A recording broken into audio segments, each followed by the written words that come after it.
So I was a girlfriend of an outlaw in North Carolina.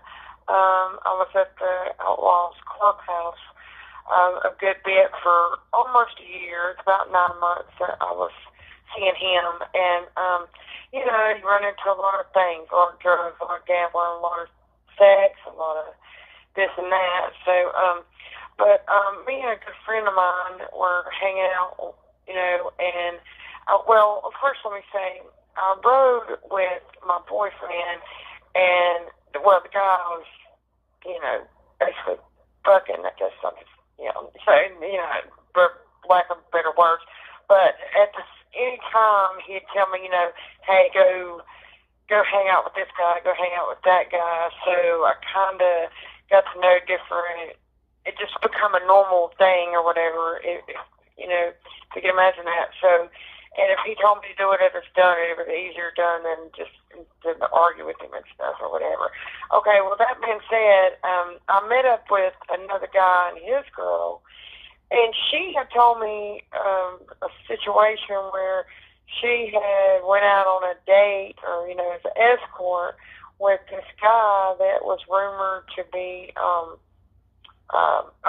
he was telling her that he liked to be with younger girls, like teenagers, and she was like tripping out about it, a little bit. She was telling me about it, and she's like, he's a creep, don't ever go around him. She's telling me a little bit what he's like or whatever, and then so I had a threesome with her and her guy, and I was telling a couple of the guys back at the clubhouse about it, and it turned out one of the outlaws, his niece, so the uncle, was the niece was molested by a guy, and it's 50 that guy's description, and he had picked her up at the skating rink of all places. She was 15, and gave her a ride. She said, he seemed like a trustworthy grandpa. He was there to pick up his granddaughter, but she didn't come outside the rink,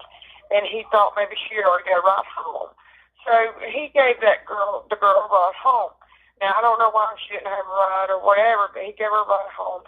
And she told her uncle, or she told her friend, and then they told the uncle, which I know him, and he told him that what had happened, the guy had touched her inappropriately and was forcing her to do something. She was scared, 15 years old, and he forced himself on her in the car before he would let her out, okay? Now, some months went by, and then I'd heard about, we heard this situation, that it was that guy. So my friend had a text number to be able to text this guy to meet up with him. We wanted to make, it was like, well, what if it's the same guy, So my guy that I was seeing, he's been with the Outlaws probably 10 years at this point, in Newton, North Carolina. Okay, and me and a friend of mine, a female, was hanging out, and he was just like, "Hey, I need y'all to do something for me, and I need y'all to go and." Catch this dude, meet up with him, because we've telling him all about it and everything, and we need to get this handled, and get him, once you get him in the room, get him vulnerable, get him, naked more or less, basically, and how you going to get him there or whatever. Well, we decided, we're going to tell him that it's me and her and another girl, because he's like several women, and younger the better, and we said she was 16 or 17, but she was 25.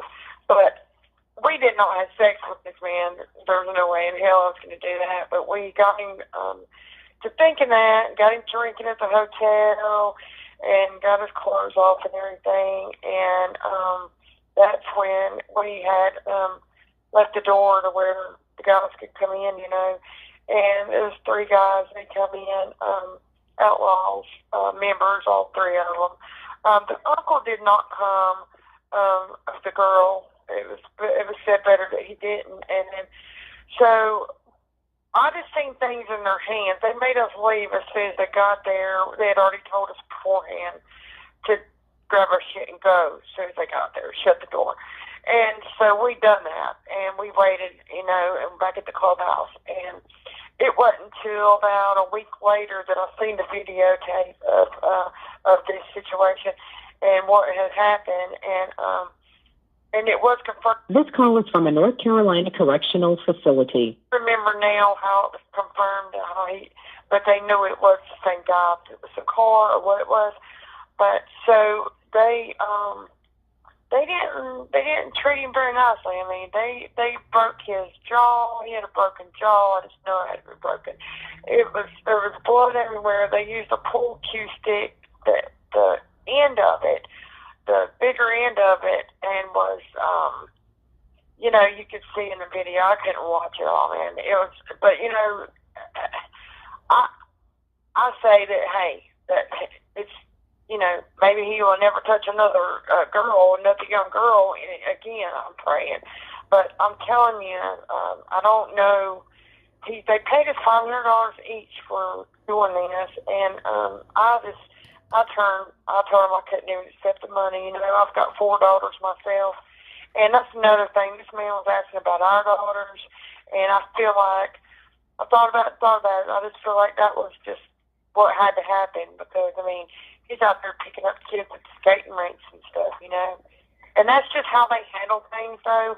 They didn't call the police, It's just like in the New Breed songs, man. It really, really is. It's you call family and friends, You don't call the police, So, but that's about it, I think. There.